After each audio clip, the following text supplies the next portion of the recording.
par rapport il y a quintessence de réalité. Il y a danse à la République démocratique du Congo. Micro et lingala facile les acquis tendu. Na professeur Mokoya Inape, monsieur tout le monde, Bolanda, Bazali Bongo, na micro, Yanana Mwadi, na Kams Kamena.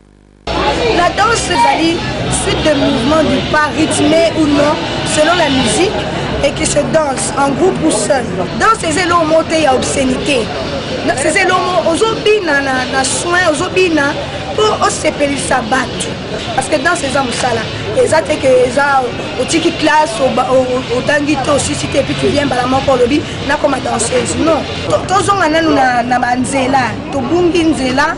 Tobani ko sala bilo moko na ba terre à terre ko bina mabe ko simba ba partie intime ozobina wana et ça bien été et pendant moi c'est surtout danseuse et ça là que pour pas respecter les passe ça les sango ko mona que mboka na biso pe koti na rythme ya reféter ba makambo etali danse mais pour na ngai danse na Congo ils ont respecté danse comme koti ka banzoto badezo ba kila mo grosso mususu punda ba danse donc tous comprendre que tous ont besoin de développement avec une danse na biso en tout cas développement ils en a frein makasi et si ba punda mais si ba danse lokola bazo yemba si mekoli combien de fois ba peki si ba danse wana ya mabe mais ti le lot mo na rata solution mo côté de mo na rata et loko mo côté donc c'est que les complices entre bangona ba musiciens bangonde balinga ke biloko wana et les kaka batika ko